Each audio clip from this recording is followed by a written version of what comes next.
Добро вечер и добре дојдовте во новото издание на отвореното спортско студио во стандардниот неделен термин. Македонската ракометна репрезентација секогаш е актуелна. Пред се, поради тоа што има добри резултати. Секогаш го привлекува вниманието на македонската јавност. Она што во последниот период се случува во македонската репрезентација, како што е заменување на дел од ветераните кои долги години го носеа националниот дрес, воведувањето на нови лица во репрезентацијата и преземањето на Лино Червар на националниот тим, секако во последниот период беше во фокусот на вниманието на спортската, но и на целокупната македонска јавност со оглед на значењето што го има ракометната репрезентација. Затоа во ова издание на спортското студио разговараме со селекторот Лино Червар, кој воедно и познато за сите тренер на нашиот вице-првак Металург. Добро вечер и добре дојдовте во студиото на телевизија Нова. Добро вечер. Се гледаме на неколку месеци на нашата програма и кога ве именува бевте гостин, еве и сега по неколку, не многу, но веќе неколку одиграни надпревари. Како сега од оваа перспектива гледате на тоа што се нафативте да бидете селектор на Македонија? Па да вам кажем искрено, па тешко sam to prihvatio. Teško sam prihvatio, onda su mi ljudi zamjerali, neki, zašto to prije nisam prihvatio. Ja isto mislim kao sada, da nisam htio napraviti nešto loše, a to je da nisam htio sa mojim pogledima, kako ja vidim stvar, pokvariti atmosferu možda, pa napraviti više štete nego koristi. Međutim, u trenutku kada se nije uspjelo ići na olimpijske igre, a to je bio san svih, došli su i Saveza i moj klub također, gospodin Jordanov, i kaže, Lino, u ovoj situaciji pomogni ako možeš. I došao sam i bili smo pred kvalifikacije isto sa Češkom za svjetsko prvenstvo u Francuskoj. I onda sam rekao, čujte, ono koje su moje mogućnosti kako ja vidim, pomoći ću i pokušat ću naravno sprovesti neke moje ideje. Tako da smo mi stavili jedan cilj da pokušamo na sve moguće načine da Makedonija i dalje nastupa na velikim svjetskim natjecanjima. To znači na Evropskom prvenstvu, na svjetskom prvenstvu i Tokio 2020, ako se može i na olimpijske igre. Prvi cilj, iako sam bio samo 5 dana sa ekipom, smo ostvarili, dakle, osigurali smo nastup na svjetskom prvenstvu u Francuskoj 2017. dakle u januaru. Pred nama je drugi cilj, da se plasiramo i na Evropsko prvenstvo 2018. u Hrvatskoj. Ja se nadam, iako smo sad zadnju utakmicu izgubili, da ćemo Makedoniju vidjeti i na Evropskom prvenstvu u Hrvatskoj. To je ono najvažnije.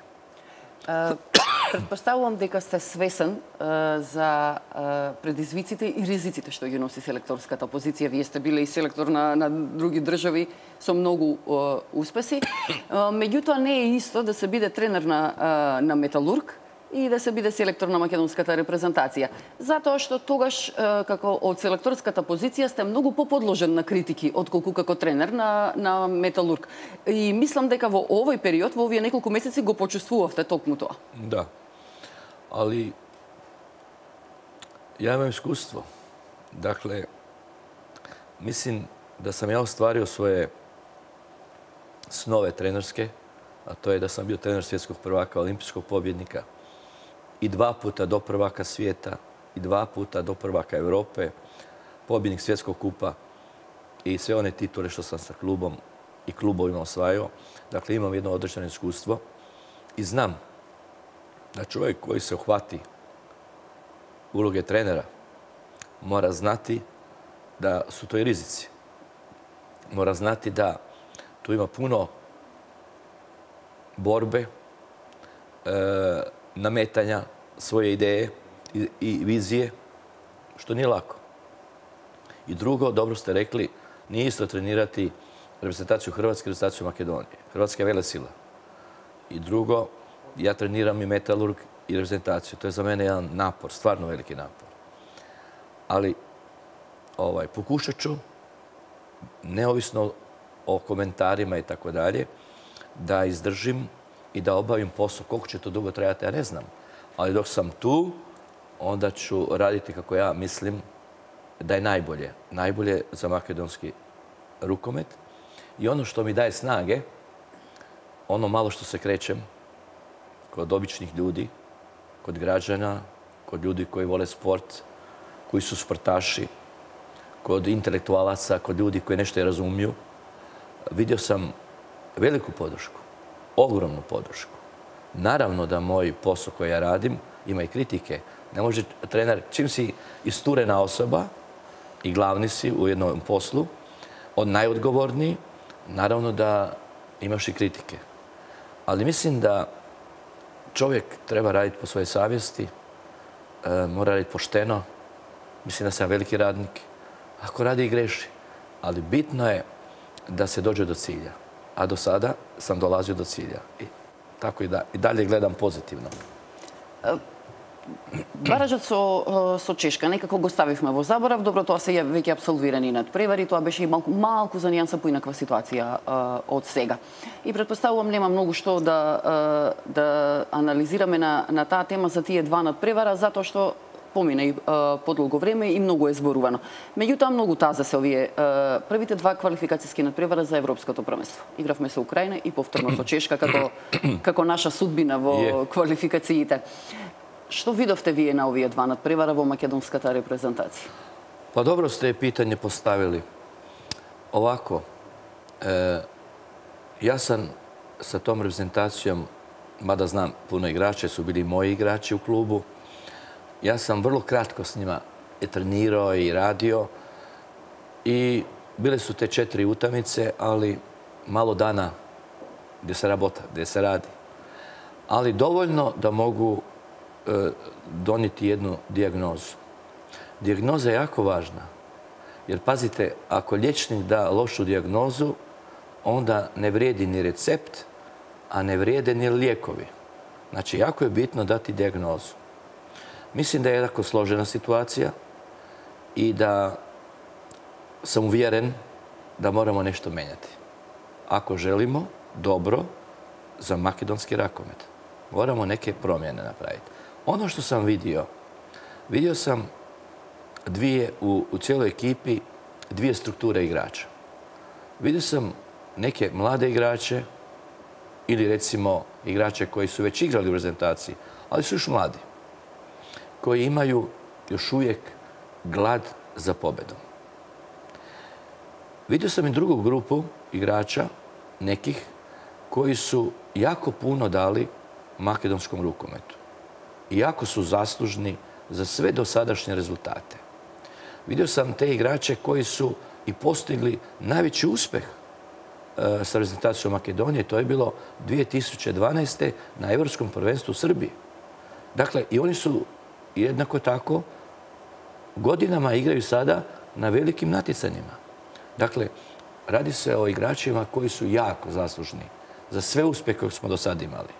Naravno da je veliki hendikep reprezentacije koji sam ja preuzeo onog dana kad se Mojsovski i Mirkolovski oprostili od reprezentacije. Jer oni su zajedno sa Kirom činili trojku vanjskih igrača koja je preko jedne decenije bila neprikosnovena, koja je imala sigurno mjesto. Kad sam rekao da malo nisam htio da kvarim atmosferu, onda sam mislio da je to bila jedna grupa igrača koja je zajedno igrala dugi niz godina. I što god sad promijeniš, odmah bi bili potresi. Ko 5,7 što je bilo u Skoplju. Veliki. I onda je šteta da ja kvarim raspoloženje. Ali sada je druga priča. Priča je to da su nam dva važna igrača otišla i da imamo situaciju da neki igrači, kažem, koji su godinama to radili, i zbog godina, a i zbog, recimo, zasićenosti, da, na određeni način. Iz mog iskustva, kako sam ja do sada u mom životu trenerskom vidio, je jako teško raditi kad neko nije više, kad je ispunio svoje ciljeve, a za nešto više nema tog motiva, odnosno nije glad, ne zašto možda ne bih htio, nego istrošen. Tako da nalazi se makedonski rukomet po meni na prekretnici. Da li, pitanje sad, da li ćemo i dalje ići sa tim igračima koji su nevjerojatno zaslužni i dobri su to igrači, ali su istrošeni? Ili ćemo napraviti jedan miks od igrača koji bi mogli još uvijek dati puno za reprezentaciju i dovesti jednu mladu grupu igrača koji bi dunijeli tu glad za pobjedom, ne ista kvaliteta, to nije ista kvaliteta kao ovi što odlaze. Znači moramo razumjeti da i razina kvalitete možda neće biti ista, ali i dnina, budućnost rukometa makedonskog sigurno bi imala koristi. Eto, u tom sam ja času, u tom trenutku sam ja. Ако добро разбирам, мислам дека да, вие сега велите дека ќе мора да се направи подрастичен рез во репрезентацијата. Не знам драстичен, ali rez da.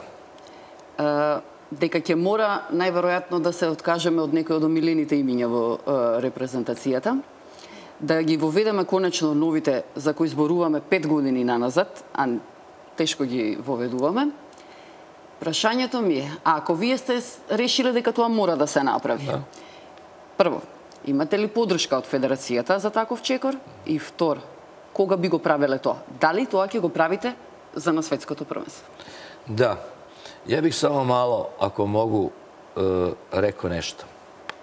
A čujte, ja sam tako iskren, ja često puta se sa mnom polemizira, ali ja volim da se kaže istina. Mislim da bi mnoge sve te odluke bile lakše kad bismo imali snage, svi mi, da kažemo što je to rukomet u Makedoniji. Što imamo?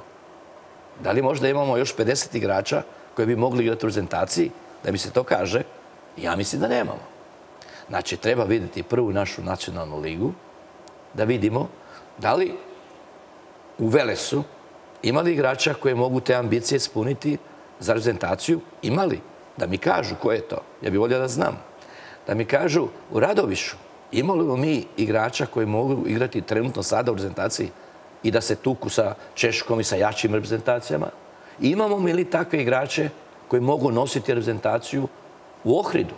Imamo li mi takve igrače koji mogu nositi reprezentaciju u Pelisteru? Da li imamo mi takve igrače u Proletu? Da li imamo u Rabotničkom te igrače? Da mi se to kaže. Jer vidim nekako nekima nije drago to. A ja bih volio da kažem, da mi kažu, da mi pomognu, da mi kažu, evo, Lino, mi ćemo ti nabrojiti još 30 igrača, 40 igrača u Makedoniji koji mogu ravnopravno igrati u reprezentaciji. Ali, nažalost, toga nema. Toga nema. Mislim, tako moramo gledati stvari. Nema. A znate zašto je to važno znati? Da bi mogli ući dobre poteze. Jer ako se zavaravamo, ako živimo u iluziji, ako mislimo da je dovoljno se zvati Makedonac i biti najbolji na svetu, to je drugo. To ja ne mogu. To ja ne mogu. Ali, ako govorimo konkretno, ako pošteno, ja mislim, onda moramo, ovo što ste prije rekli, možda se i prije 5 godina moglo polako napraviti neke promjene, ali vidim da nije bilo volje za to ili nije se moglo. Ja ne znam što. Ali sada, na ovo vaše pitanje, najodgovorniji ljudi u rukovodnoj federaciji Makedonije su mi dali zeleno svjetlo i rekli su, Lino, mi stojimo iza tebe za sve tvoje ideje koje ti imaš i tvoje zamisli koje imaš, a koje bi se radile za dobro rukometa u Makedoniji. Ja mislim da svjetsko prvenstvo u Francuskoj je idealna prilika, možda je posljednja, da možemo napraviti jednu promjenu i da idemo na svjetsko prvenstvo sa jednom ekipom, malo izmijenjenom, koja će, možda će neko reći, a možda će imati rezultat, možda neće imati. Ja to ne mogu garantirati. Ali da je dajemo jedan novi duh, novi stimulans, novi motiv, novu želju za pobjedom, znaš, djetinjasto, da bude stvarno glad za pobjedom. Eto, to mislim da bi ljude već zadovoljilo. Колку играчи имате такви во предвид? Со оглед дека видовме тројца на последните надпревари, на кои предпоставувам дека посериозно сметате. Тоа се вашите играчи од Металург. Колку отприлика имате други во предвид, такви кои би можеле да ја изнесат тежината на репрезентативен настап на светско првенство? Da, зборувам? pa recimo... Со оглед, извинете, на тоа што и вие до сега го зборувавте, дека не е широка лепезата на избор во сите клубови. I odgovor vama dajem da neće biti tako puno njih još dodatno, ali sigurno neke još mislim da bi mogli. Ja ću ih naravno provjeriti kad budem objavio te širi krug igrača koji će kandidirati za svjetsko prvenstvo, će to se vidjeti da još neke računam, ali jednako tako bi želio da se odmah stvori takva atmosfera, što je, ne da sad želim ja nešto unaprijed i alibi, nego želim reći ako netko nije pozvan, da ne znači da ga ne poštujem. Poštujem ga jako. A i za sve rezultate što su, da se ne bi uvrijedili, nego želim reći da moramo znati šta hoćemo. Ako mi mislimo da se može isto, ja smatram ne može. Da moramo nešto, ili sad ili poslije, mi moramo neku promjenu napraviti. To je logično. I radi se o dobroj namjeri.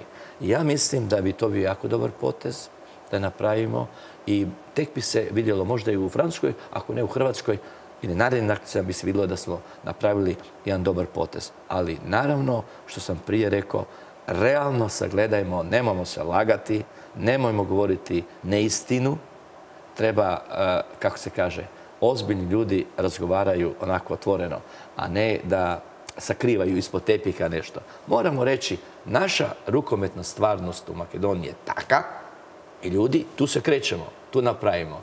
A ne, ja ponekad kad čitam nešto, onda mi izgleda da Makedonija je apsolutno najbolja ekipa na svijetu. Ne može niko dobiti. Ne može ni dobiti Metalurg, ne može dobiti Montpellier, Metalurg ima bolje igrače. Čini mi se da mi možemo tući francusku reprezentaciju kad čovjek malo čita, možemo tući Dansku, možemo tući Hrvatsku. Mi ne možemo od nikoga zgubiti. Ali ja mislim da treba realno sagledati i skromnost je vrlina za mene, skromnost, i treba da se radi, a manje da se priča. To mislim da je najbolja taktika koju sam ja u svom životu osjetio. Što više radiš, treba raditi. Nekad mi se čini da mi želimo uspjeh bez rada. To ne ide baš tako. Pretpostavljam дека, поточно сигурно сум дека и до вас допираат критики од типот на тоа дека дел од репрезентативците на кои ќе треба да се подпираме во иднина се во вашиот клуб, а можеби некои не ја добиваат вистинската шанса. Da. Eto, vidite, opet sam ja iskren. Ja bi zaista volio da se ne govori ovako... Na smetka na stranskite zasiluvanja koji... Ne, sve razumijem. Znači, ja bi volio, a to je pravi put, da mi se kaže ime i prezime. A ja ću biti sretan ako mi neko kaže ono koje ja nisam vidio još. Ali to je to. Znači, potpuno razumijem. Ako neki klub, neki trener, pa javnost želi me ukazati na nekoga, pa zašto ne? Treba probati to. Ja ne bježim od toga. Dakle, ja samo želim reći jednu stvar za svakome.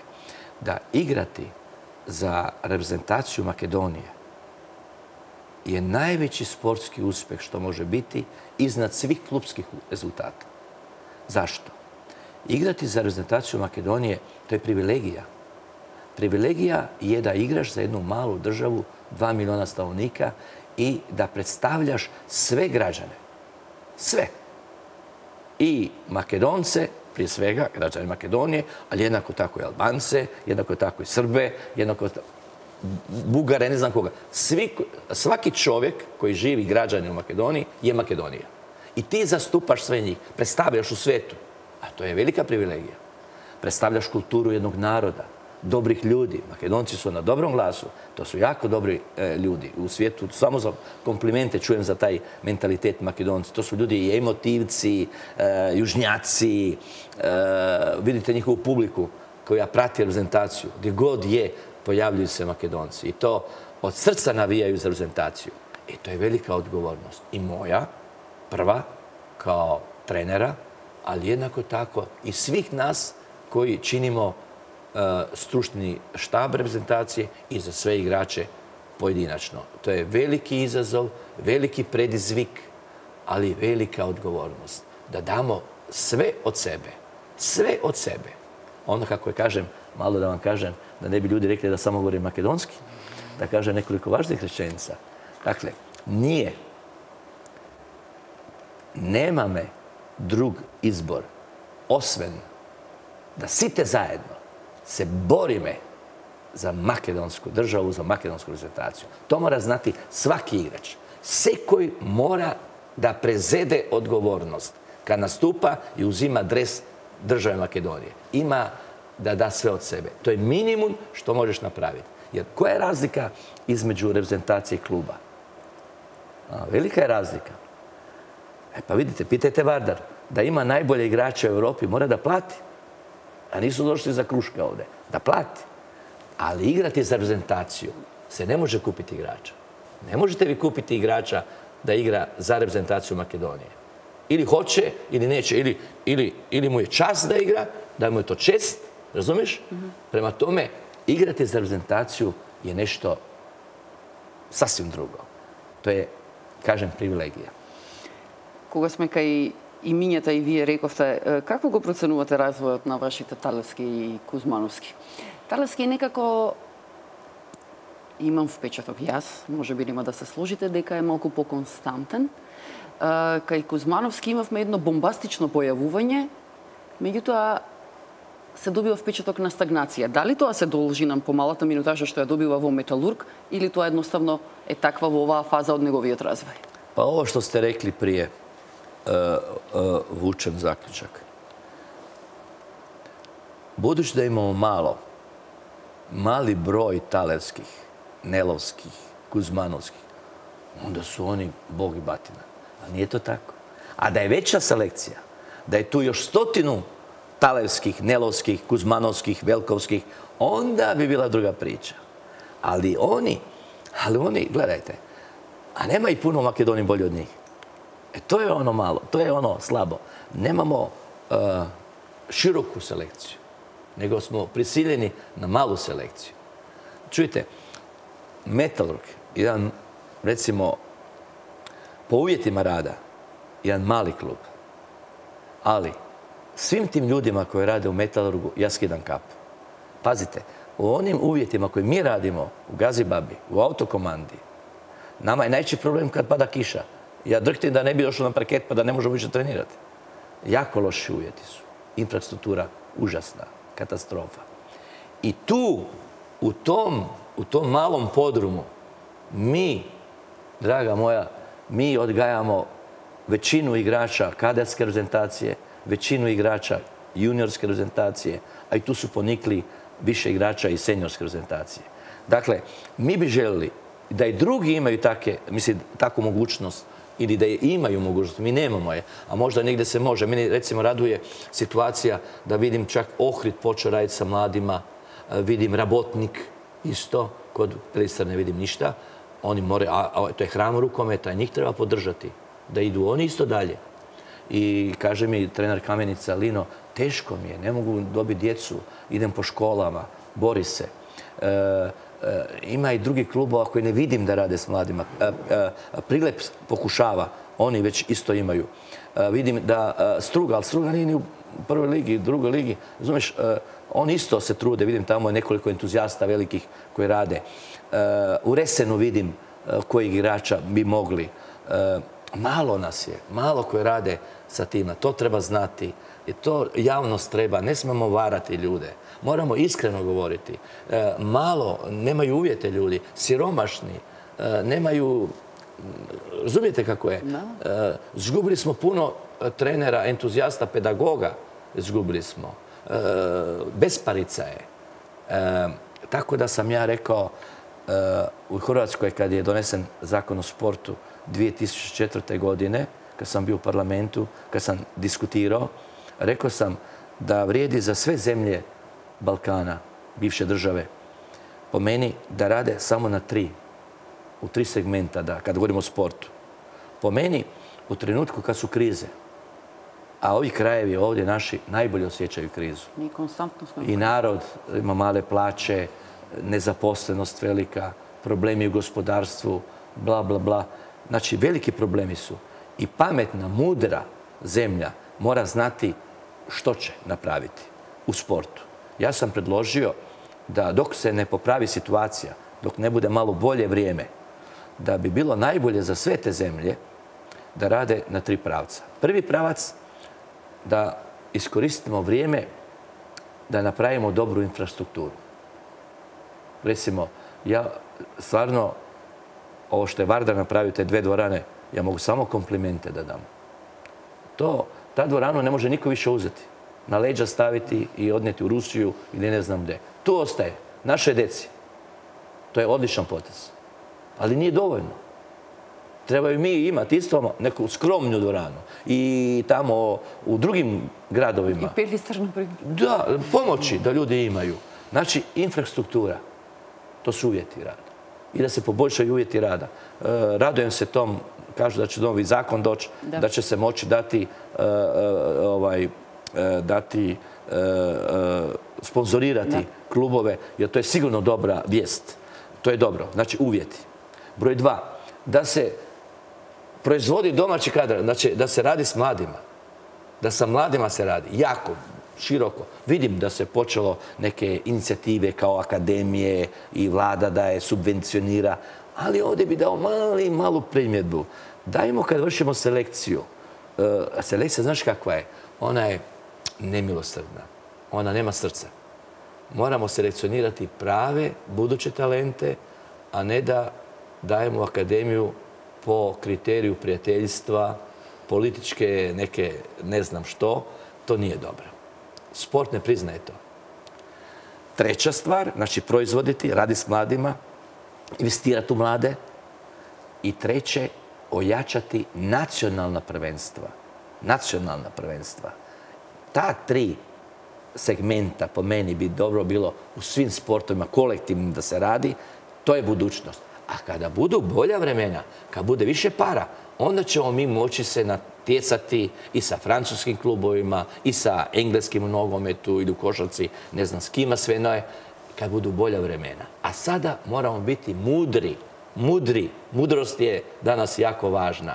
Da investiramo u infrastrukturu, u proizvodnju svojih igrača i nacionalna prvenstva. Jer ako su dobra nacionalna prvenstva, onda bi Lina bolila glava od toliko dobrih igrača, pa bi zabrao najbolje. Mislim da je to ispravan put. Jer sport, nemojmo podcjenjivati, oni govore i kod nas da kultura je važnija, nije sport, obrazovni sustav. Tu treba jednom za uvijek reći istinu.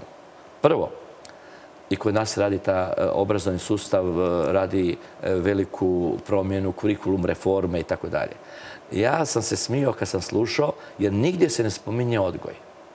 Da, obrazovni sustav informira, educira, ali malo odgaja, kako vidim. Zato profesore se tuče u školi, kradu se imenici. Više djeci nije profesor Bog i batina kao što je nekad bio.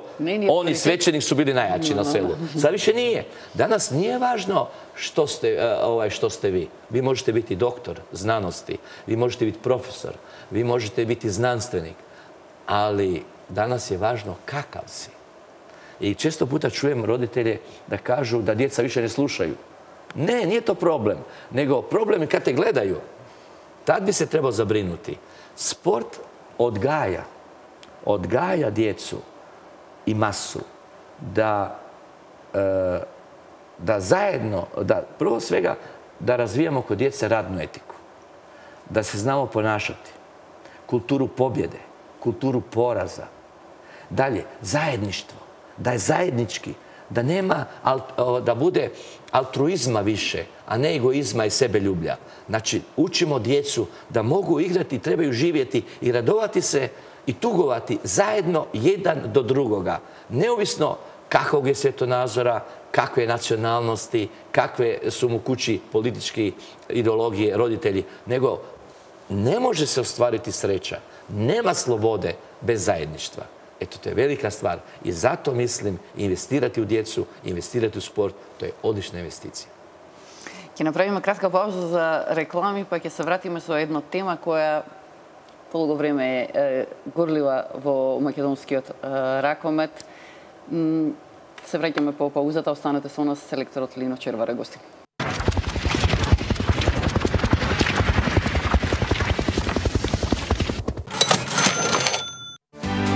Ja sam svoj problem rešio u prirodi i sa prirodom. tokom leta. Zaobišli su me svi stomačni i ostali virusi, a naravno tokom cele godine sam pio moj G132 plus natural da mi očuva imunitet. Pripremam se sada za zimu. Priča se da će ova zima biti hladna i virusna. Što se tiče hladnoće, moj komši i ja smo se pobrinuli da nam ne bude hladna. A što se tiče virusa, brine se G132 plus natural i International Health. Živi bili! Што е различно за уметност и професијата? Квалитетот. Направи нешто уметничко, значи направи нешто најдобро. Моторот е срцето на автомобилот, а голема гордост е да си има поддршка од квалитетно италијанско моторно масло. Пакело е 100% изработено без рециклирање, масло за кое стојат брендови како Ферари и Ламбурджини. Пакело е мојата добро чувана тајна, со која јас, Игор Стефановски Иџе, освоив 2 европски шампионски титули. Пакело, бренд различен од останатите.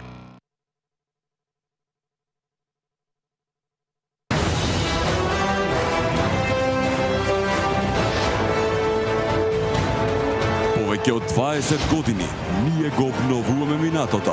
Ние ја градиме иднината. Трансмет.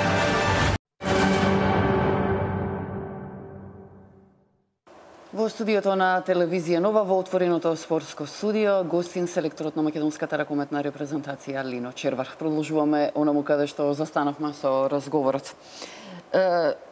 Вие често ги потенцирате овие тези кои и сега ги зборувавте околу работата со децата, околу значењето на тоа да се работи со младите, да бидат инволвирани во спортот и така натаму. Меѓутоа и она што претходно го зборувавте, дека сепак во овој момент, ако сакаме да бидеме честни со нас, со себе и со иднината на македонскиот ракомет, мора да признаеме дека немаме голем избор на играчи кои ќе ги заменат овие што го износеа најголемиот терет во последниве 10 години, слободно можам да кажам, дека тешко сега наоѓаме замена за Филип Миркуловски. И тоа ме наведува сега на едно прашање кој не е ниту тајна во македонската јавност. Какви се вашите позиции за натурализација на играчи, односно доведување играчи кои не се македонци по потекло, меѓутоа ете би прифатиле да речеме да играат за македонската репрезентација? Па овако. И да го дополнам само прашањето, извинете, тоа еднашка веќе беше направено. Вие знаете тоа како изгледаше и знаете како тоа се одрази на репрезентацијата. Претпоставувам сте свесни за сите овие факти. Све. Овако. Ja sam čuo jedan stav u Americi. Oni su poznati po tome da daju pasoše ljudima od kojih mogu imati koristi. Znanstvenici veliki, ako oni čuju da neki jak znanstvenik u nekom polju, oni ga odmah žele pridobiti, pa i prošlost se tako pokazala, brže mu daju pasoš i tako dalje. Tamo nisu sigurno postavljali pitanje zašto. I treba im. Znači, Amerika je jedna napredna država, moderna država, koja je tehnološki iznimno jaka i još ako dobiju te kvalitetne ljude, danas je borba za čovjeka strašno. Na svim meridijanima, na svim, jer dobar čovjek je uvijek u modi. Ali su rekli nekada Amerikanci, pa ponekad nije loše dati pasoš jednom dobrom čovjeku, jer taj može samo koristiti jednom narodu. Ako je čovjek nije dobar, ili što kažeš, nije dobar sportaš, nema kvalitete, onda samo loše napravio. Prvo, ja bih samo odgovorio za ovoga Mirkulovskoga. Pa nije mi jasno čovjek sa 33 godine da ide u penziju. Mislim, da nema više motiva. Ja ga ne bi bio pustio. Eto, kad bi se mene pitalo. Ne znam što sam ja ga počituvam jako, što je dao on i Mojsovski, recimo, dali su veliki doprinos u svim uspjesima Metalurga. Morate znati da Metalurg je s kvalifikacija 2 puta u četvrtfinalu igrao 6. ekipa u Europi. To se ne zaboravlja. A oni su dali ogroman doprinos. Znači, ne može se te igrače. Iako je bila ona kriza u Metalurgu, oni za mene su uvijek igrači koje ću počitovati dok god sam bavim sportom. Ja kažem, prvo Mirkulovsko ne bi nikada sa 33 godine, ja bi ga nagovorio da dalje igra. To je što se njega tiče. Čujte, Pa ne znam gdje nise daju te domovnice, te, kako vi kažete, pasoši. Da. Naravno da se slažem sa vama da treba dobro promisliti kad se to radi. Prvo, ne bi bilo dobro da mi dajemo mnogo pasoša, a time, što kažete prije, malo nas je i uzimaš pravo naše djece da igra. To isto bi bilo pogrešno za mene. Iako se treba razmišljati da si siguran da ne pogrešiš kao što smo znali u prošlosti pogrešiti, vjerovatno, ne bi želio nikoga podceniti, ali mislim, ako smo dobro vagali i pratili, da nije loše dati, naravno ne da se da jednoj osobi, to nije puno. Ja mislim da ne bi trebalo više od jednoga da igra uopće, ako bi tako već došlo. Ali mora se paziti da on bude primjer, da bude bolji ili igrač od kojega mogu i naši nešto i naučiti. Dalje, mora biti igrač koji će pomoći da naši mladi i drugi dignu kvalitetu, pojedinačnu i timsku kvalitetu. To je onda ima smisla. Ako ne, to ne bi imalo smisla. Dakle, treba dobro promisliti, biti siguran što radiš i kad bi se mene pitalo, uvijek bi dao prije mlađem igraču. Zašto? Pa zato što ćemo ga koristiti duže vrijeme. Ako damo igraču koji je već u poznim godinama, onda nećemo imati po meni neke velike koristi. Blic neku korist, ali ne dugoročno. Dakle, ako mi u jednoj osobi, a može se to ocijeniti, da je on ko čovjek u redu, da poštuje naše ljude, da počituje ne samo građane Makedonije, nego i igrača s kojim igra. Ako mi ocijenimo da taj igrač može dati kvalitetom, još bolju kvalitetu našeg tima, zašto ne? Daj Bože da možemo takvog imati. Ali ne da se to daje ovako na pamet. To nije dobro. To se slažem. Treba dobro vidjeti da li je to u redu i onda takvim ljudima po meni, kao što se radi u cijelom svijetu, to bi se moglo napraviti. Ali, kažem, po meni više od jedan ne bi trebao da igra u reprezentaciji. Malo nas je da uzima više mjesta, onda to više nije ono što baš misli da je to pametno. Koga bi vi dali možnost da izberete? Каков играч за каква позиција би избрале за натурализација во македонската репрезентација? Pa da je, pazite... Prvo, na koja pozicija mislite дека je najstrašna работа? Dobro pitanje. Dvije stvari su tu bitne. Kiro ima, zreli godinama je, ali ja mislim kako on živi, kako on ulaže u sebe, kako on gleda sport, da on može još koju godinu sigurno biti lider te reprezentacije. I baš sada, kad polako dolaze neki mlađi, mogu imati lidera u Kiri Lazarovu, koji je za mene jedan igrač koji je iznimno zaslužan za sve rezultate koje je imala makedonska reprezentacija. I on nije samo da je promotor rukometnog sporta u svijetu, nego je osoba. Njega poštuju bilo gdje. Idite u Njemačku, idite u Švedsku, idite u Skandinaviju. O njemu će ljudi najbolje reći, a na kraju krajeva on je i bio prvak Evrope sa svojim timom uvijek u vrhu. Ja bi sad tu previše vremena potrošio da o njemu sve pričam. Znači, mogu samo najgovoriti. Tako da Kiro još može igrati. Uz njega bi koristili još nekog našeg, evo, Velkovskog koji još nije na toj razini nikako, treba još puno da raboti, puno da se jača, da može to biti i možda još nekoga naš. Imamo onak malog Serafimova, ali on je mlad još, on je 2000 godine, to je 16 godina, sljedeće godine 17. Znači, dok oni malo sazriju, dok tada trebamo Kiru. Jer Kiro je više od lopte. Kiro je osoba, osobnostima. To je iznimno važno. Mislim da je bilo pametno kad bismo mogli univerzalnog igrača koji je mogao igrati na više mjesta, ali da igra u dva pravca. To je jako bitno za nas jer obrambenih igrača nikada dosta. A obranom, kako ja već govorim ko papagaji, obranom se pobeđuje, a napadom se gubi. Da ljudi nisu izmislili obranu, ja ne bi znao koji si. Jer obrana pokazuje kakav je karakter igrača.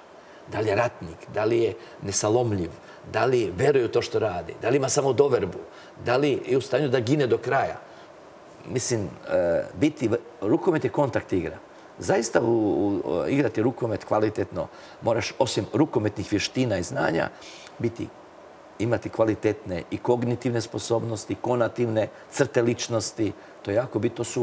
To su ljudi posebni. To su baš pobjednici. Pravi rukometaš, kvalitetan rukometaš, da ne nabrajam sve koji su u svetu, to su samo po sebi pobjednici. Ali ne pišem na čelu, moraš ga detektirati. Ке се вратиме малку на тоа анализата за играта на одбрана и на вашиот систем кој сакате вие да го користите, а што одигравме ние против Чешка.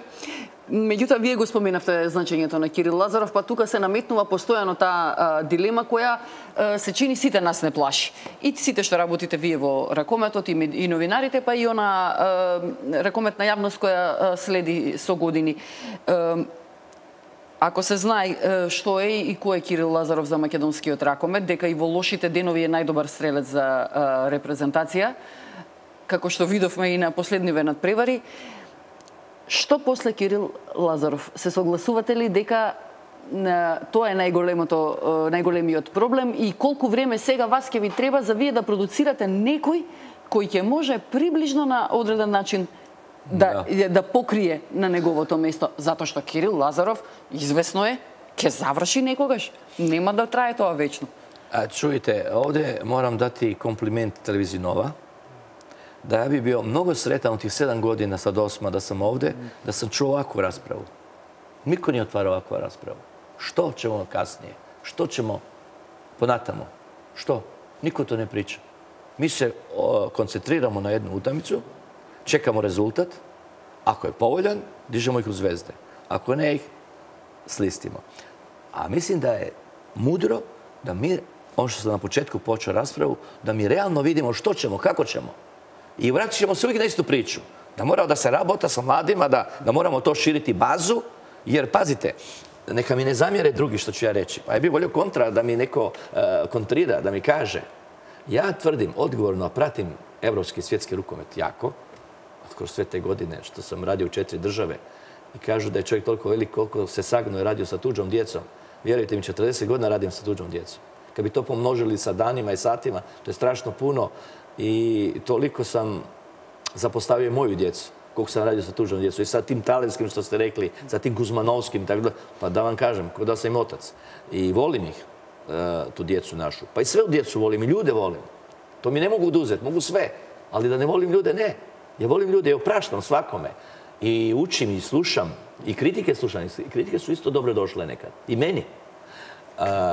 Želim reći da makedonski bilo koji uspjeh, ne samo u rukometu, pa i u nogometu, pa i u košarci, pa i u odbojci, ako je uspjeh, vredi 10 puta više nego bilo koji drugi uspjeh drugih država. A znate zašto? Malo nas je, malo ljudi uključeno. Koliko imamo mi rukometaša koje možemo reći rukometaš da je? Koliko? U odnosu na čak skandinavske zemlje koje nisu velike zemlje. Znate što smo mi? Ovoliko malo. I Srbija ima mnogo poveće rukometa. I Srbija ima mnogo više. Pa i Srbija mnogo više, samo nemaju uspjeha. Sada, a imali su. Pa mi imamo malo ništa. Razumijete, to ja govorim javnosti. Mi nemamo, mi imamo mali odabir. Mi smo sitna ribica u odnosu na masovnost u drugim. Pa ja sam bio ne jedanput u Norveškoj, Švedskoj, Danskoj.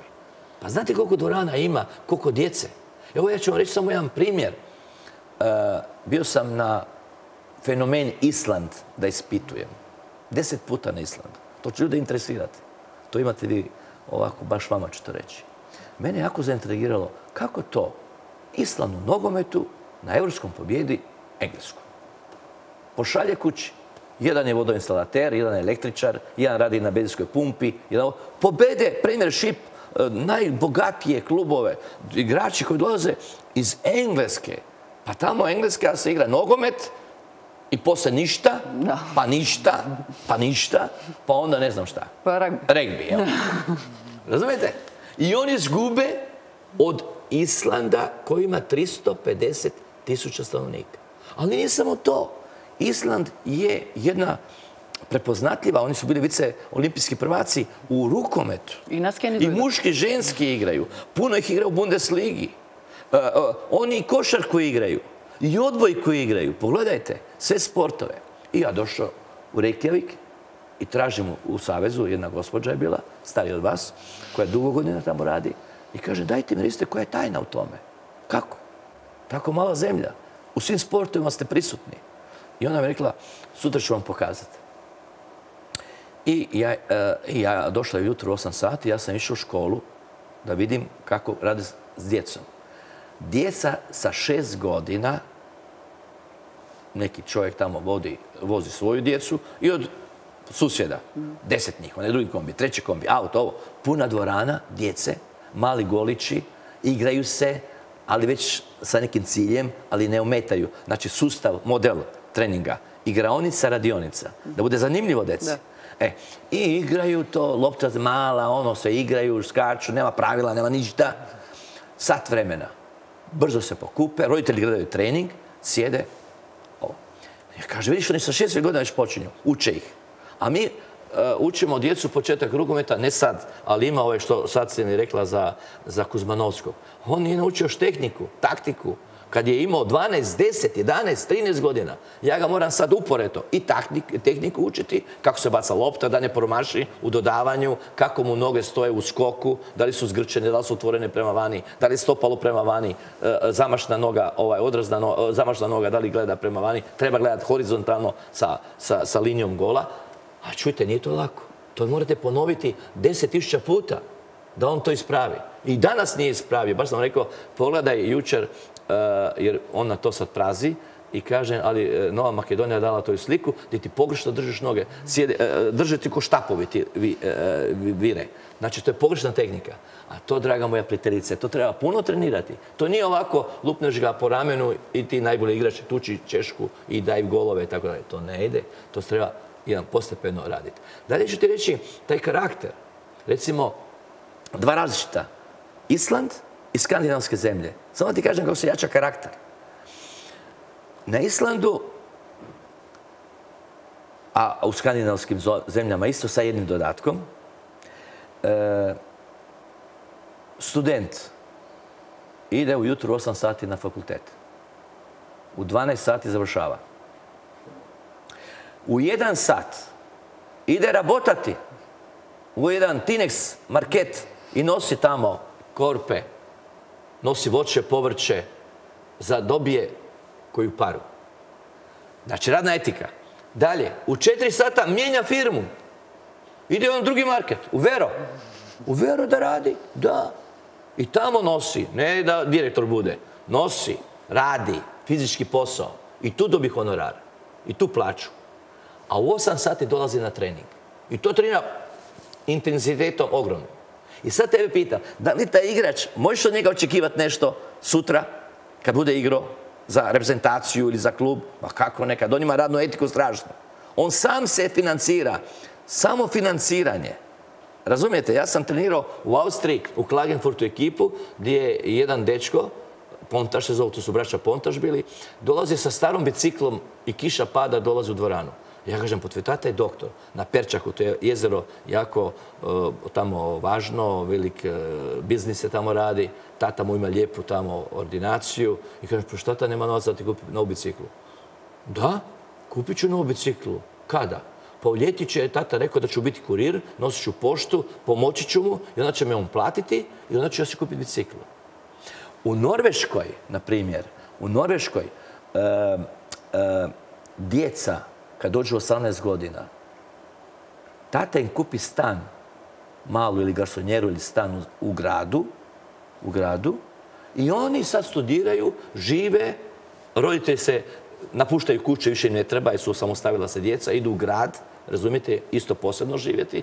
Znači, oni uče djecu da traže svoj put u životu već sa 18 godina. Ja sam čitao neki dan, pa i ovdje u Hrvatskoj, pa i u Srbiji, sve više djeca i preko 30 godina žive sa roditeljima. Peglaju, mama pegla, kuha, ručak, ovo sve. Oni žive ko begovi. Daleko smo i nije od... Ne, ali trebamo učiti djecu da treba raditi. Da treba da se rabota. Trebate jedno 50 godini. Ne. Ja mislim da nužda zakon mijenja. Nužda zakon mijenja. Znači, te navike moramo menjati. život i svijet se okreće globalni vrlo brzo. Kaže, jedan sam čuo, jedan znanstvenika koji je rekao, prebrzo se okreće svijet, a ne pripremljeni smo za promjene. Pa je rekao, nismo riješili financijsku krizu 2008. Wall Street, nismo riješili klimatske promjene. Vidiš da je rekao Trump, neću dati pare više za klimatske promjene. Nismo riješili terorizam i nismo riješili migraciju. Znači, svijet se tehnološki razvio, a ljudski je jako zaostao. Mi moramo se promijeniti ako želimo nešto napraviti. I našu djecu treba naučiti da se rabota. Ne samo rukomet, nego da studiraju, da uče, da pomažu kući. Tako treba odgajati. I tu, i u Hrvatskoj, i bilo gdje. Jer ja moram ti reći iz mog osobnog iskustva. Ja sam čovjek sa ulice. Ja sam ostao bez roditelja vrlo brzo. I znam šta znači imati i šta znači nemati. Ja sam gladovao isto. I zato sam prkosan i ne dam se. Zato što znam šta znači biti teško. I zato treba djecu učiti tako. Da malo i razmišljaju šta će biti dalje. Da ga nauču radnu etiku. I zato govorim ja, nekad sam i dosadna na treningu, jer ja držim i predavanje u smislu da nije dobro ti Talevski, ti Kuzmanovski, ti Nelovski. Ti ćeš biti dobar igrač, ali ako budeš dobar čovjek isto.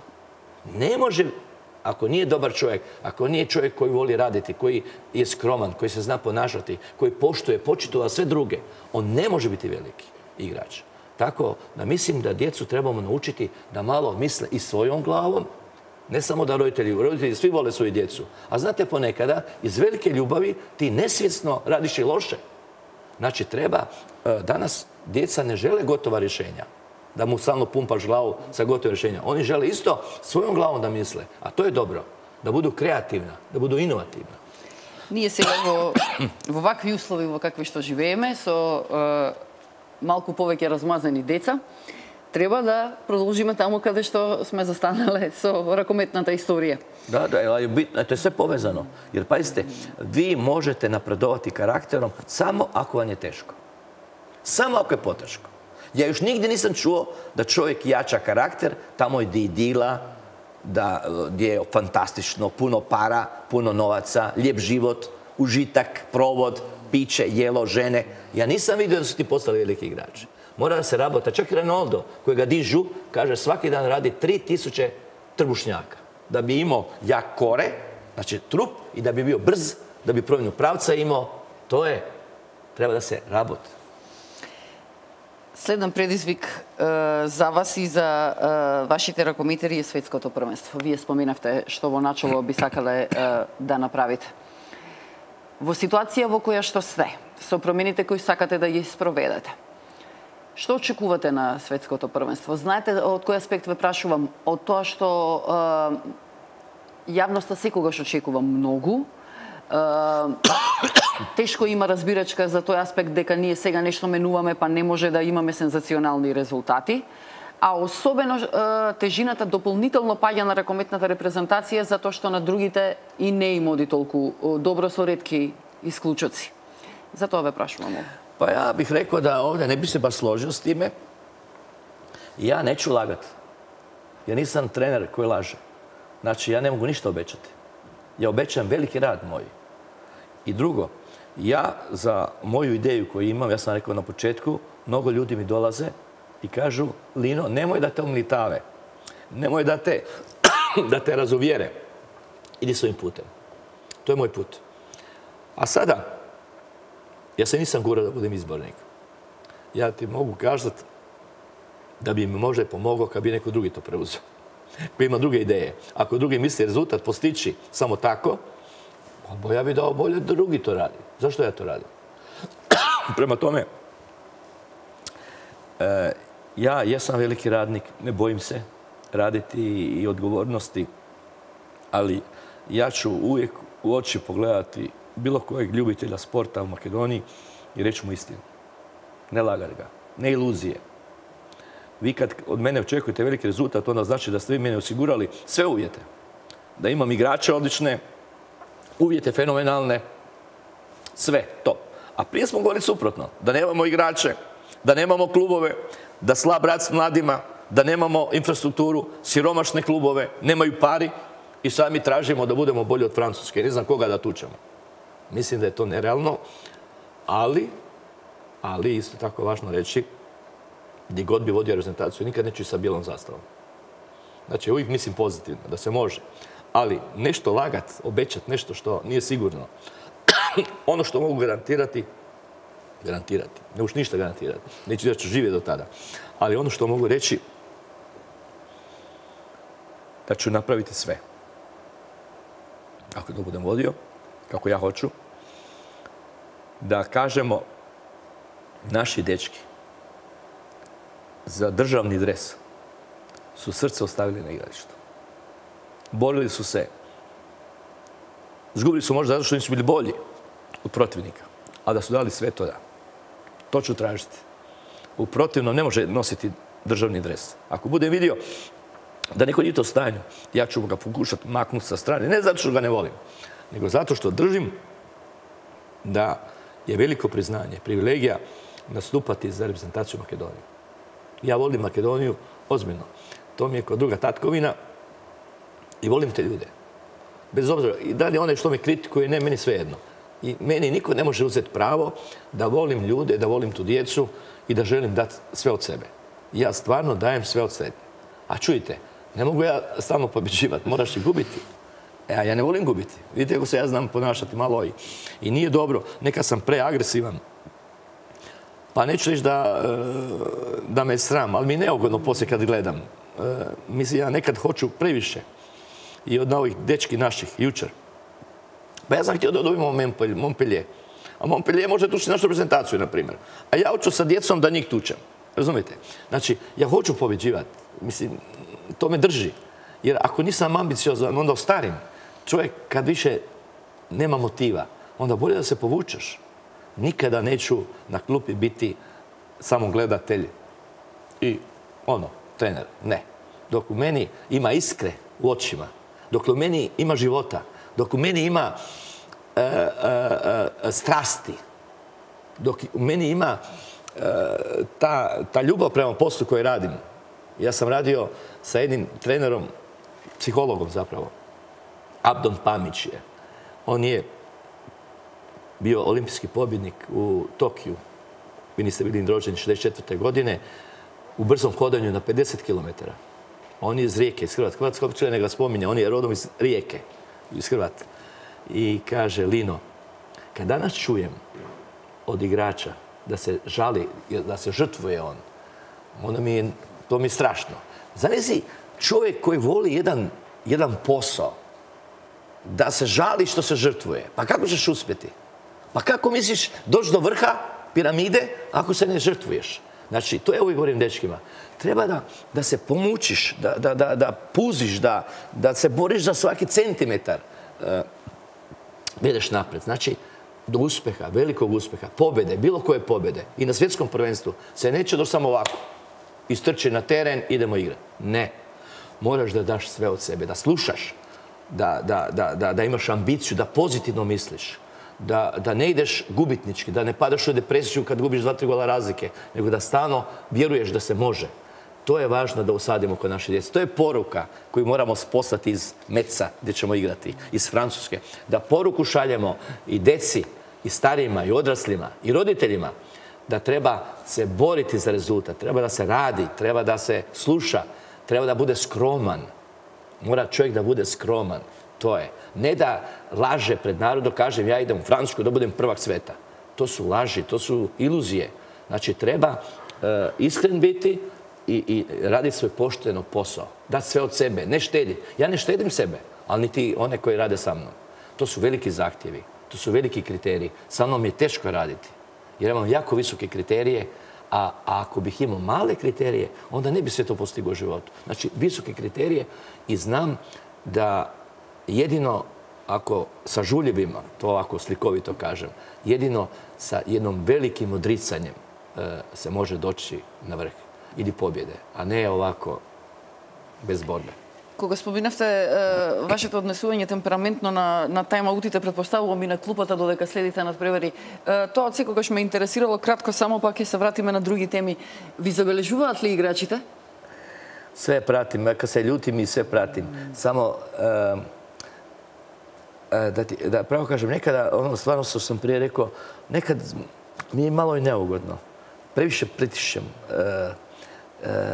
Ponekad možda bi bolje ponekad djelovalo kad bi bio smireniji, pa na lijep način to rekao. Ali, budući da ne štedim ni sebe, ona misli da drugi isto moraju imati visoke ciljeve. Težim nekom, ko priličevo, ona kaže, teži savršenstvo ili smrt. To je pjesnik vaš.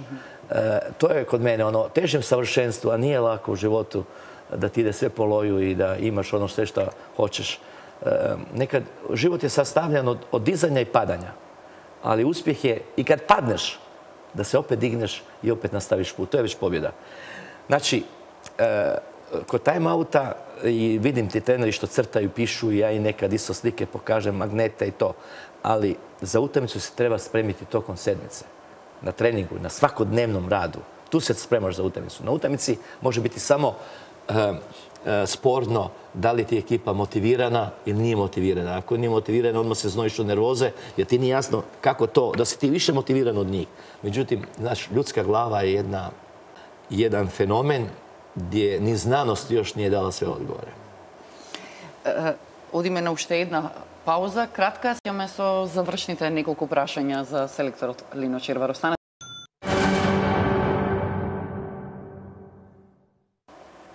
Завршна третина од нашата емисија со селекторот Лино Червар.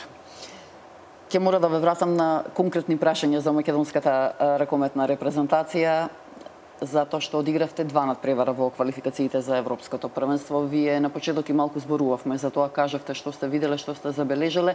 Меѓутоа, повеќе од еден психолошки аспект за тоа играчите како ги доживуваат настапите за репрезентацијата.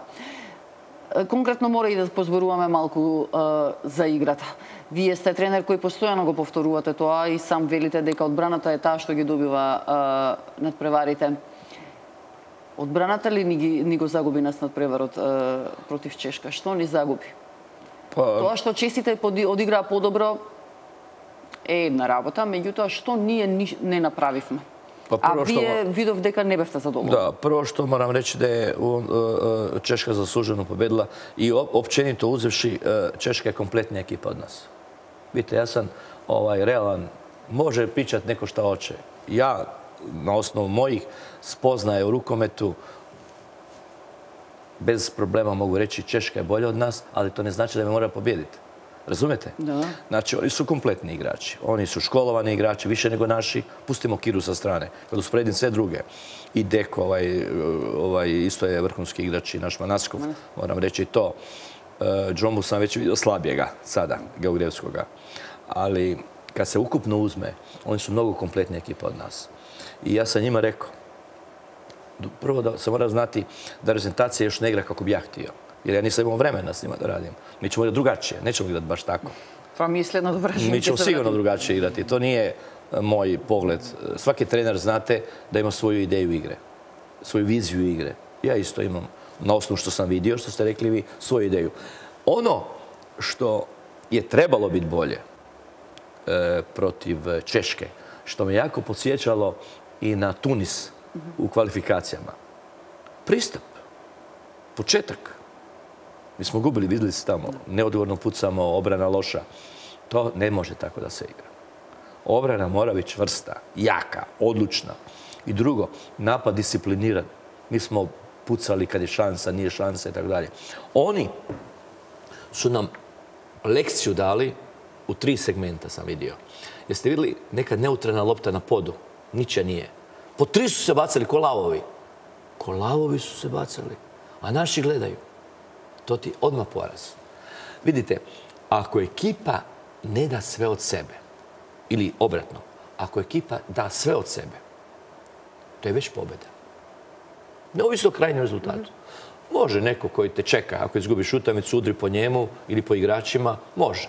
Ali za mene to su pobjednici. Ko da sve od sebe.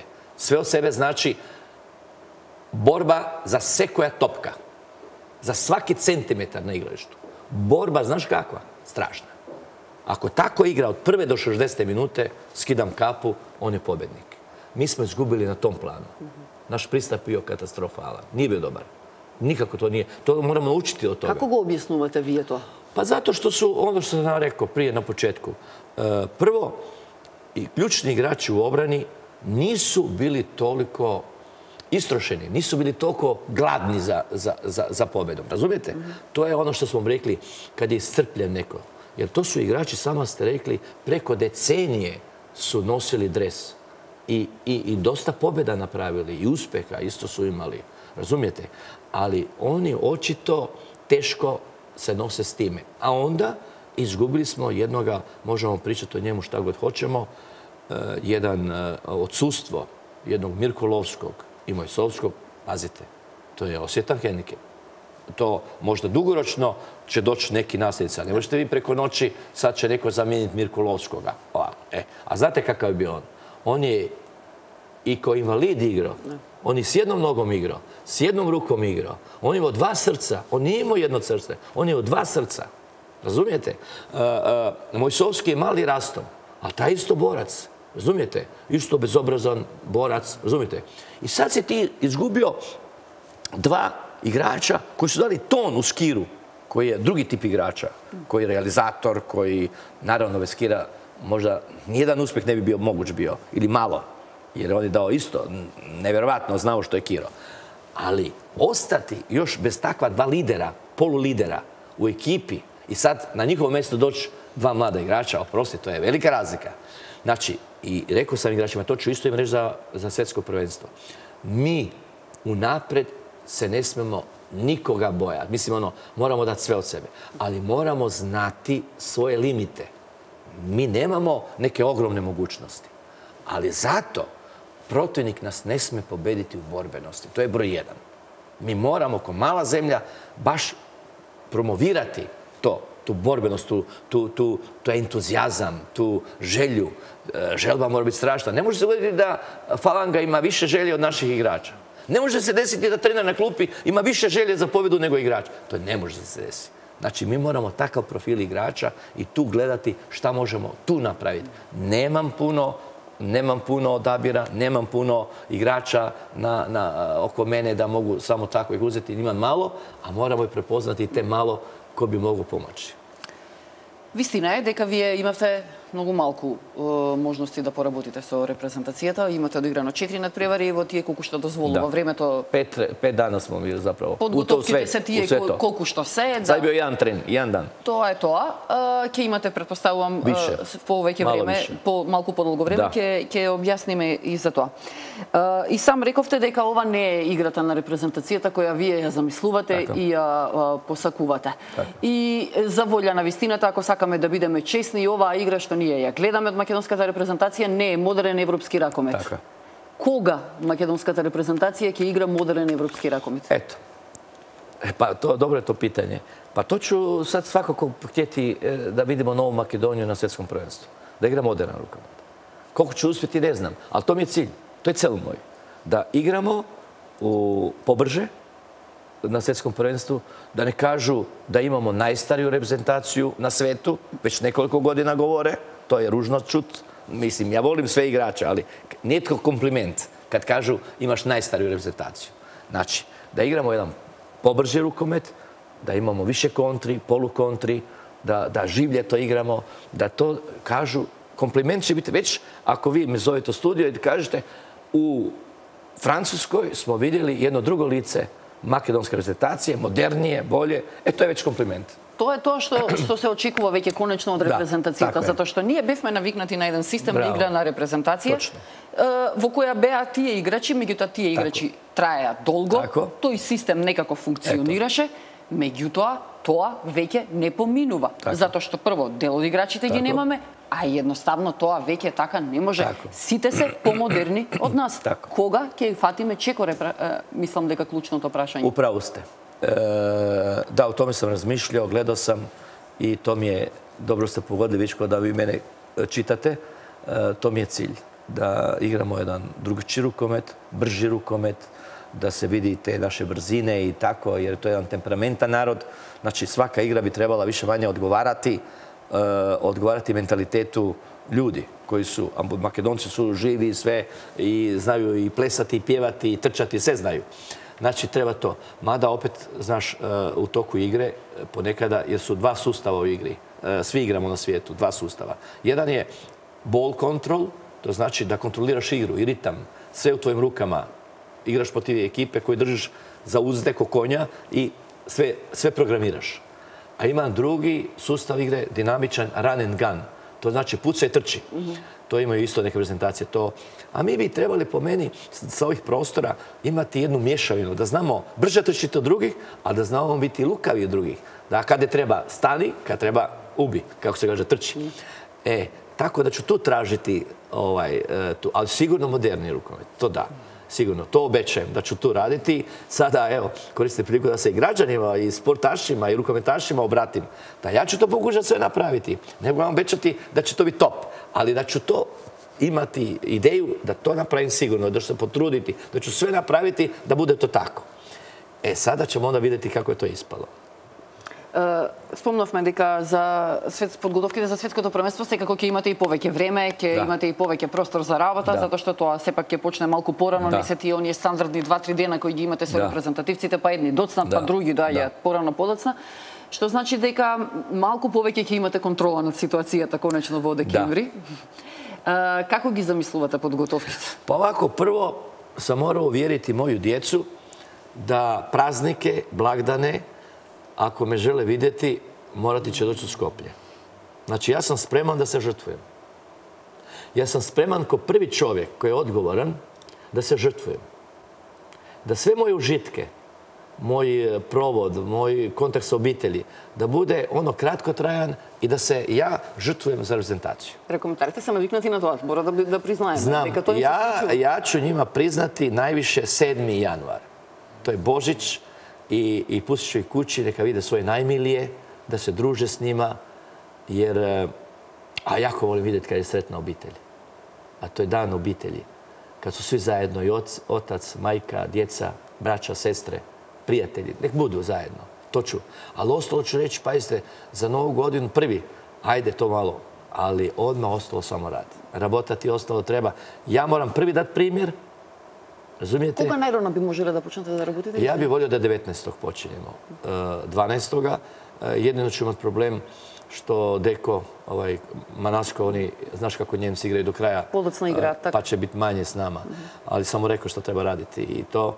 Ali koristit ćemo sve što budemo mogli. Biće stožer širi, poširok. Puno ću imati tih pomoćnika, puno ovo. Znači, iskoristiti svaki trenutak. Nije mi lako. Mogu ti reći da puno razmišljam o tome kako ću složiti pripremni period. Glava mi je unutra u tome. Moram još sa tim mojim suradnicima razgovarati šta ja hoću. Jer ipak trener koji je najodgovorniji mora imati sve u glavi šta će se raditi. Ne, ništa prepuštati, što manje slučaju. Nije dobro slučaj prepuštati. I naravno da mi mogu sada puno pomoći i ljudi od rukometa i mediji. Eto, mislim, to je isto jedan pomoć što ste mi dali, da mogu ovdje pred javnosti govoriti, da se obratim ljudima, da me vide kakav jesam, šta mislim i tako dalje, da ako mogu, ako ne, neka kritiziraju. Ja sam mislio da možda bolje ostavimo više vremena za kritiku nakon prvenstva. Da bolje sada dajmo svi zajedno, mala zemlja, da vidimo što možemo izvući od igrača, da oni motiviraju isto mediji igrače, da imaju da se bore bolje nego u Češkoj, da ostave srce na terenu, da razumiješ što želim reći. Svi su dio tog uspjeha. Nije samo trener tu zaslužan.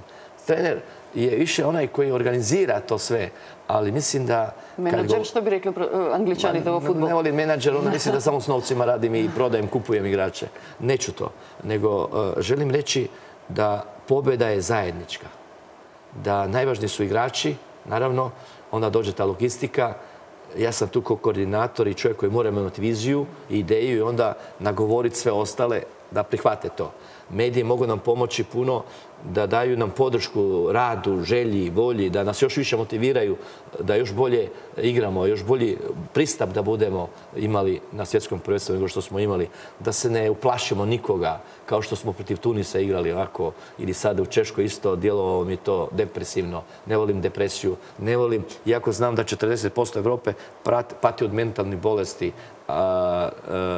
depresija, anksioznost i šizofrenija. To je zabrinutost velika ako je toliko ljudi. Znači ja sam uvijek za to da se život pogleda sa bolje strane, da bude samodoverba veća.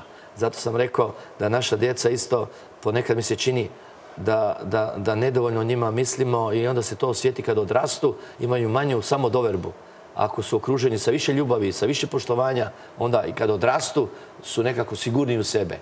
Ponekad im se i ovi moji čine da se boje, ne znam čega.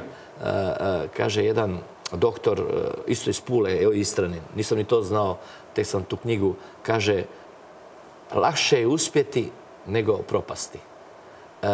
Ali što po njemu, što je čovjek bitan? On se zove Ivan Kos, doktor Ivan Kos. On je član udruge najboljih psihologa Amerike. Zamislite, jedan čovjek iz Istre, ja sam iz male Istre. I on je rekao, sve se radi tretman straha. On se bavi baš time. Kako savladati strah? A savladati strah da ideš njemu u susret, a ne da bežiš od njega. Razumiješ? Znači, nema straha pred protivnikom. Idemo, bacio rukavicu, prihvatimo je, izaziva nas, ajmo da ga pobedimo. Nema veze što je on veliki, moćan, što ima 80 miliona ljudi, 70 miliona, razumiješ, a mi mala 2 miliona. Znači, mislim da svima u Makedoniji malo više fali samodoverbe. Znači, nekako se bojimo, gdje je nešto taj kod hrabrosti? Sve nekako mi se ponekad čini da su naša djeca isto strašljiva i moji, nekad vidim i mog Kuzmanovskog ovako jak dečko, pa se boji. Pa evo, vidiš sad 2 dana nikako talevski hoda, izgubio samodoverbu. Znači, moramo, i stalno im govorim, nema, strašljiv čovjek nikad nije ništa pobedio. Prema tome, treba imati više vjeru u sebe. Neka, ono što ste rekli prije, Makedonci, i to često puta znam reći, da misle da oni nisu toliko dobri. Da ima i boljih od njih, puno boljih. Ma ne, veruju u sebe, u svoje mogućnosti. Rekao sam ti onaj slučaj Island. To ljudi veruju malo, 350 imaju ljudi, građana, a toliko samodoverbe imaju. Ali ono što nosi samodoverbu i rabota. Moraš da radiš, da se mučiš, da ti bude poteško, da se znojiš, da strepiš. Razumiješ? Trebamo zapravo generirati djecu brzog uma, da brzo razmišlja. Kažu za nas u Splitu da djeca tamo, ovi južnjaci, a mi smo isto južnjaci ovdje, da brže odrastaju, jer po noći razmišljaju šta će sutra raditi da bi opstali, da bi osigurali novac za svoju obitelj. I tu ima ljudi koji jedva slažu kraj s krajem. I ljudi su razočarani, i neki su i nesretni, ali nije lako danas imati obitelj, prehraniti, male plaće i tako dalje. Znači, ali opet treba biti svjetlo na kraju tunela. Opet trebamo završiti našu priču svakog dana sa pozitivom, da će biti bolje, ali moramo se potruditi. To je bitno. Potruditi se. Treba i slaviti. Tu vidim i Makedonci nisu da su loši kad se treba slaviti. I vidio sam to, opet se vraćam na te Skandinaviju. Oni imaju ovako. U ponedjeljak ne vidiš nikoga na cesti. Svi rabotaju. Cijeli dan. U utorak svi rabotaju. Ne vidiš nikoga. Sredu svi rade. Četvrtak svi rade. U petak popodne pao sam u nesvijest. Vidio sam na cesti hrpu mladih ljudi sa bocama viskija, sa čašom, piju, napiju se. I subotu se napiju još, a u nedjelju se trezne, a u ponedjeljak počne da se rabota. Tako mi moramo. Toko tjedna raditi. Само не толку да пием. А не толку. Не толку много. Селектор, јас ви благодарам што одвоите време. Благодарам вама што сте ме звали овде. Покушao sam dati ono što ja mislim. I još jednom, za kraj, ja bih htio samo to reći, da koristim priliku. Ne volim ići na televiziji ove stvari, rijetko. Kod vas sam došao zato što ste mladi, što imate ambicije i mislim da ćete uspjeti. Da koristim priliku da zahvalim, da blagodaram svima koji nas podržavaju, i mene koji podržavaju, posebno moju ekipu, moje igrače, djecu tu našu koji podržavaju i stvarno bez njih ne bi bilo ništa. I tako koristim priliku da pozdravim i sve građane Makedonije. Уште еднаш ви благодарам за одвоеното време. Во друга прилика ќе поразговараме малку повеќе и подетално за Металург, се надевам. Ќе се видиме многу повеќе, ќе се гледаме од декември натака кога ќе бидете на собир со репрезентацијата.